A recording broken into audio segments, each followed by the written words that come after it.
a statewide official for the future of public schools. He is the House Public Education Chairman. That is a really big deal, a really big deal. And he has a heavy load on his shoulders and so much of an obligation to handle the needs of over 1,000 school districts and all that that knock on his door and ask to come and sit down with him and say, you know, we have special and unique considerations that we really need you to consider and hopefully to address this time around and to make a priority. And that is, there's a lot of people tugging at him. So I want to commend Dan for the hard work that you produce and everything that you did during the session. And like you said, we work really close together when we have issues and we need to communicate. If statewide officials aren't necessarily getting along that day, and y'all know sometimes it's toughest within the family, and many of you have been on a committee. Who's served on a committee where everyone at the table for one goal had the best idea,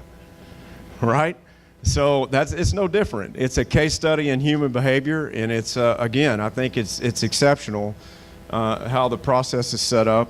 And many times that I've seen, I worked in the state capitol and the Senate 26 years ago through 2 legislative sessions and 4 special called sessions on school finance.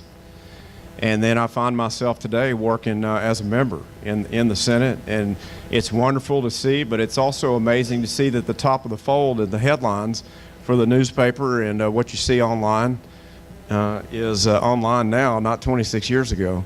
The top news stories, the headlines are the same. Major policy discussions on school finance, litigation, water, transportation and infrastructure needs in our economy, and how do we create jobs and make sure Texas is ready for the next generation to have the opportunities that we have. So the specific legislative agenda that I worked on, and I'll go through that. Dan did a great job on the broad lens of what we accomplished during the session. But I want to talk to you a little bit, just a couple of minutes, about the legislative agenda that we had for Senate District 4, and then we'll open it up for questions for both of us if that's good with you. So Senate District 4 is most of Montgomery County, Conroe, Lake Conroe, Woodlands, Magnolia, Willis, and Humble, Atascocita, Kingwood, Spring, the new Exxon campus.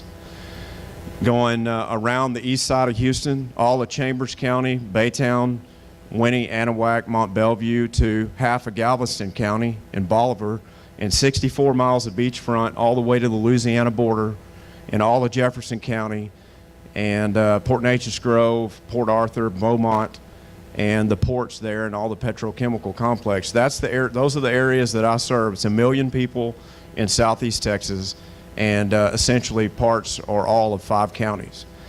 And so coming into the session, Lieutenant Governor Patrick asked me during the interim to chair an interim committee on our Texas ports, and really studying and focusing on how we can, from state government, support our Texas ports, because 30% of our gross domestic product passes through our Texas ports. And so that's a lot of goods that end up on the shelves all over Texas. The Panama Canal just expanded, and to make sure the big Panamex gigantic ships can pass through those locks. And that allows Texas to be open for business for those mega ships to be able to come, park here, unload their goods. That creates thousands and thousands of jobs, and is a multi-billion-dollar impact on our economy, from El Paso to Beaumont, and from the Valley to Wichita Falls. So I worked during the interim on that. I carried legislation that was essentially a 50-year sea change on how we support our ports, in setting up a revolving fund where our ports, if they're not getting the money that they need from the federal government, they could rely on the state for a bridge loan, for basically a loan that they have to pay back, but it fills a gap in time for funding. So case in point, 80% of the goods on the shelves in Dallas-Fort Worth are from a port in Long Beach, California. Why would that be the case?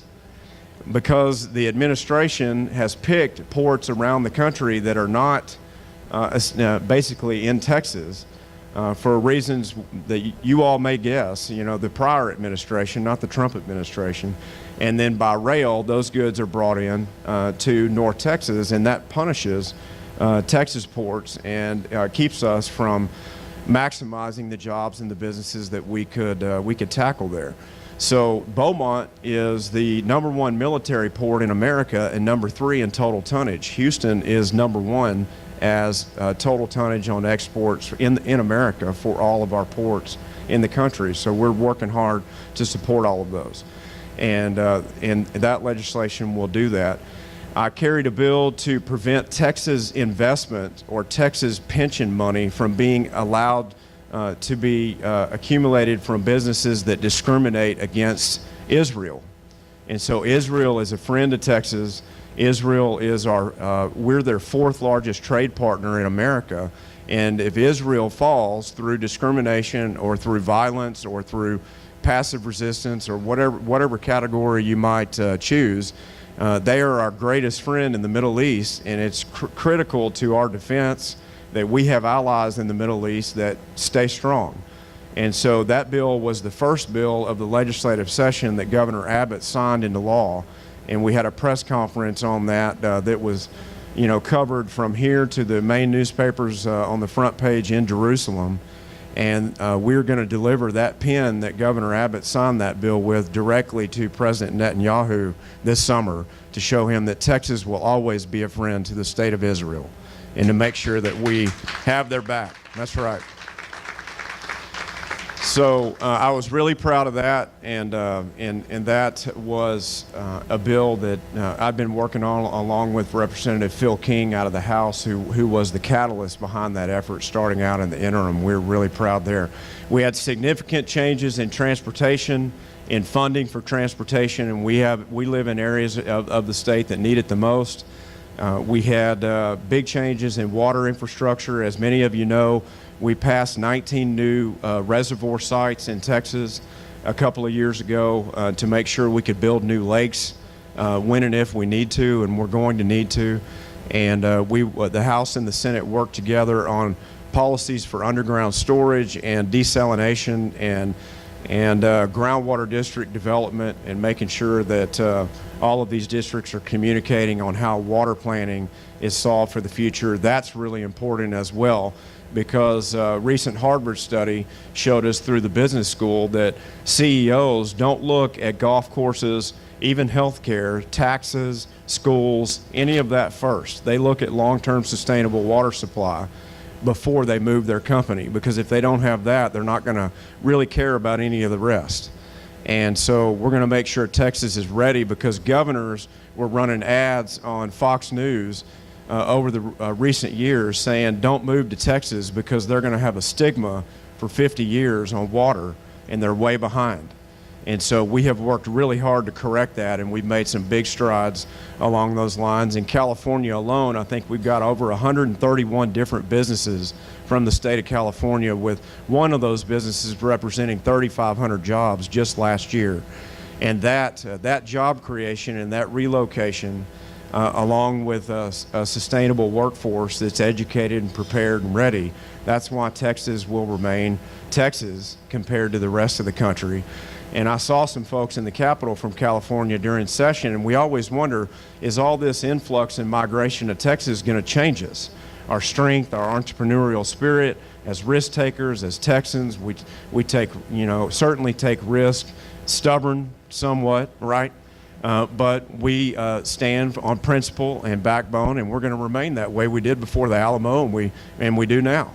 But the folks I met in the Capitol from California said, we've found that we always had Texas in our heart. We just didn't really realize what we were missing. And so we're not going to change Texas. We just got to a place that we always had as far as values instilled within us. We just didn't find you early enough. And I thought that was pretty amazing to hear that comment. But it's hard. A lot of families around the country are looking for the hope and opportunity we provide, but it's difficult to uproot and move. Change is difficult in any regard. And so that makes sense for many that are trying to find what we're providing here. So with the budget itself, we We overhauled Child Protective Services, and I think Dan may have mentioned that, but I wanted to mention again, we put 600 new full-time employees into that program and changed a lot of those policies because some of our most vulnerable children in Texas needed us the most to make those changes. We were behind on that, and I'm really proud that we did. The cyberbullying bill that Dan mentioned, I co-authored in the Senate. It was very important to me in working in a bipartisan way with Senator Menendez from San Antonio. I co-authored the anti-annexation bill that I know Dan was very instrumental in and carried that bill in the House and has been working on that subject for years. I was really proud to be a part of that. I think we will accomplish that during the special session. It died in the Senate on the last day on a filibuster from another senator in San Antonio. Property tax reform is something that I hear a lot about, and I think there's three things that we have to focus on, which would be true funding formula reform from the public school level, and again, Dan's a leader on that. We're going to be working on that as a solution. Appraisal reform and possibly electing the appraisal review board members, maybe an appraisal cap. The bill that's a rollback bill that the Senate passed and I co-authored with Senator Betancourt, which simply says that if local governments take in 5% or more in new revenue, they would need to lower the effective tax rate to match that new revenue, or ask you at the polls to approve the use of more revenue than that and just sell it to you on why they need it. So the state, we spent about 1.9% new money on our budget of over $200 billion below growth and inflation. Most of your incomes, unless you've been really fortunate, aren't increasing more than that each year. If they are, congratulations. But what we want to make sure of is that many of the local entities around the state that are taking in 8, 9, 10% new revenue, sometimes up to 12% new revenue a year, spending all of that, but yet bonding all the capital improvements, that becomes tough over time to handle that. And either from a pay-as-you-go standpoint or asking the voters for the ability to use that extra money. That's what a lot of folks in Senate District 4 are asking us for and to consider. And that appraisal side of it is very important, because many of us know your tax rate may not change for 20 years. But if your appraisal on your home is going up a maximum of 10% a year compounded, you're paying more in taxes, right? Your property tax bill is going up.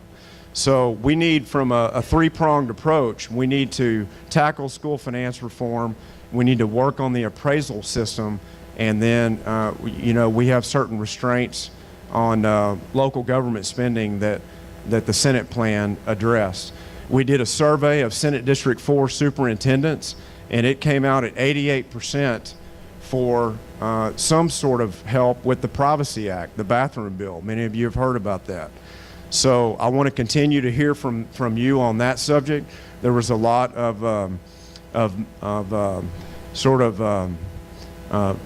varying facts on that bill as far as what it did, but I'll finish with that, and simply that President Obama sent a letter to all of our school districts saying that if the signs on the restrooms or the identification of multi-facility restrooms, locker rooms, and bathrooms did not come down, and that it was that they were made basically not gender specific, that Title IX funding, which funds women's athletics and many other extracurricular activities, would be at risk. And so you have over 1,000 school districts that could or could not be vulnerable to litigation on that. So the Senate bill passed. The House it only takes a majority in the House, 76 votes. They had over 80 co-authors on that same bill, and they ended up producing a version that protected schools from the House's perspective, but the Senate still wasn't comfortable that the language in working with the Attorney General's office would still survive some of the litigation attacks. So we're gonna continue to work on the list that Governor Abbott put up for us, that Chairman Huberty showed. I've never seen in my 6 sessions 19 issues on the call for a special session. That is a tremendous amount of work in a 30-day special session. There were 2 bills during the session that I got in my chair in committee at 8 a.m. and I left at 4:45 the next morning. So that was 2 different committee hearings. We had over 1,200 witnesses on both bills. One was sanctuary cities that we passed, which simply says local law enforcement needs to cooperate with federal law enforcement. No matter what you hear about that bill, that's what it says. You would think that already happens, but it doesn't always around the state. And then the Privacy Act, the bathroom bill, was the other one that was an 8 a.m. to 4:45 a.m. straight through public hearings. So that's where the fun is. And again, to wrap it up, we've got a new president, we've got a new administration and a new cabinet and new direction at the federal level. Texas is not following Washington. If anything, hopefully they're following us. But we've got some really good things passed. We have some really good things passed from our agenda from the legislative session. The media will report that we're always in conflict. The media will constantly report that we didn't get our business done, so we've got to come back. And folks, that's just a function of having 5 months of a legislative session where 2 months the House can't act. And basically that leaves 90 days to get the 10th largest economy in the world and all the policies that involve and push and drive that economy and everything that's important to you accomplished in that what remains past the House 60-day ban on considering bills or voting for bills completed. And so it's not a bad thing when we have to come back. That's the power of the governor's office. The legislators don't necessarily like it, because we'd like to come home. We've been there 5 months and it's really rigorous and tough. But the governor is the governor of the state of Texas, and you'll judge his choices and priorities if he does call us back. And the legislature will act because it's a separate branch of government, right, Dan? And so we'll respond to the list that he provides, but from that going forward, it'll be through your voice that we'll see whether or not that takes place. We had strong ethics reform. He's still asking for more on that, but we made it to where if an elected official commits a felony, they lose their office and their pension. You might think that that's the case today, but I think transparency in government and faith in government that there's not corruption, self-dealing, or fraud, and that you're being taken care of as you work hard every day and raise a family and do the things you need to do. The people that you elect ought to be watching your back. And so we made some critical changes there, and we've got a few more of those that I think we'll continue to address and look for. Dan mentioned the funding formula bill that he worked very hard on. He's correct. When that came back to the Senate, we added an amendment that would have allowed for special needs kids to have an education savings account if they needed it. It's our estimation that out of 6 million children in public schools, that 7,000 or less would even opt to or need to opt to be able to use that. The data shows that 30 plus states that have considered some type of school choice for special needs kids have shown great successes. And so we added that, knowing that as we've seen 40 years of school finance litigation in and out of the courts, that finally, just a few months ago, the Texas Supreme Court said, although the legislature could do more to improve funding for public schools, it's constitutional. And so there were some ideas and some new concepts on the table that the Senate considered, and that's where we are. We're in the legislature to debate these ideas and policies, and if they don't get through both chambers, the governor never sees them. And so that's the separation in the branches of government, and that's why it's a bicameral legislature, and that's why we're there to debate and then come back, shake hands, and continue to work on it, because we're all working for the same people. It's just a matter of the best ideas and the nuanced provisions in a bill that might weigh 12 pounds when you lay it on the desk, 300, 400 page bills. And then how can we get to the finish line in a way that helps the most people while protecting the greater good, the budget, your pocketbook, and making sure that we're good fiscal stewards.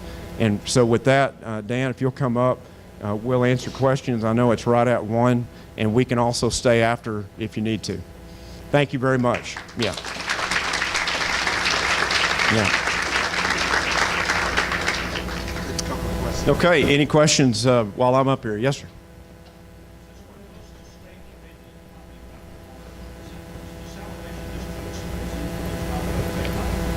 On desal? Yeah. Yes, the question is, what's the status of desalination as far as technology to help even coastal cities with water problems and shortages for long-term water supply? The technology is really increasing and improving. And so El Paso has shown some major strides with their use of desalination, and we've watched that close. The Valley has a pilot program that's been very successful, and one place in Texas that's glaringly in need of some of that technology to make sure that we can rely on that as a choice, I believe, is right here. If you look at the map where the pilot programs are in place for desalination, we're the perfect next fit, and it's a priority of mine to make sure that happens. Building new reservoirs, some say interbasin transfers, drilling into aquifers that we thought were previously brackish, desalination, underground storage, all of these things are conservation, are on the table, and what we plan in Texas to surpass the other states in making sure we're ready for the future. One of the things that happened, though, is that Lyle Larson, who was chairman of Natural Resources on the House side, got a little sideways with the governor, and he had a bill that he filed that limited the contributions that he could accept from people that he appoints to boards, and so he limited it to $2,500. The state of Texas has unlimited contributions, so unlike federal government where they can only get $2,500 per election cycle per person, you got people writing big checks. You got people getting $100,000 checks. The governor didn't like that too much, and he vetoed 5 of his bills. So one of them was on desalination. So that's the facts. You know, it is what it is. So. And that's an example where you take a really good policy that areas like ours need the most, and personality breaks down that policy, because none of that, Representative Larson's, visionary legislation on water planning, and I carried his bills in the Senate because of personality breakdowns that had nothing to do with water. Some of that suffers going forward, and I suffered from situations that I didn't even have a party in, but that's the way it works, and we'll be back at it. That's why Brandon didn't carry in my bills in the Senate this time. So yeah, back at you. I could say the same, but yeah. I didn't get many of my House bills passed through the Senate this time, so it was fun. I was proud to be I had the most bills in the Republican caucus in the Senate past the governor's desk out of 20 Republicans. I was really proud of that. And so, but Dan and I, we're a team. We really, when we stand together, people listen to us because mainly they know the voices behind us, which is you. And we don't let, policy hurt our relationship, and that way we can get through all of these tough subjects, and where we don't agree on one, we go right to the next one. But those that burn those bridges, they are rendered, they're neutered, they're ineffective, they're basically completely ineffective in the process, which is not what you need over there. You don't need furniture, you need action.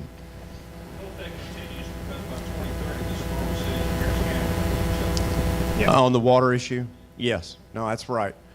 That's exactly right. And we've got to find a way to fund these unique reservoirs. We've got new lakes in place as far as the locations, but we've got, just like Houston Bank, Lake Conroe decades ago, we've got to find creative ways to make those happen, and we'll be working on that. Yeah. All right, don't be shy. You have 2 politicians in front of you. You gotta keep us on the hot seat. Any questions? Yeah. Oh, yes, there is. Casey's birthday today. She's 29 today. Isn't that great?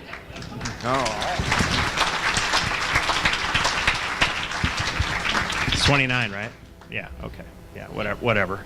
So, yeah, happy birthday to her, so it's great. Any other questions? Well, thank you all. We appreciate it very much. Thank you so much.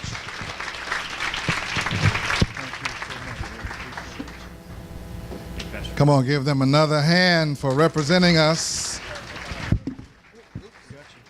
Oh, we're good. All right, let's move this back over here.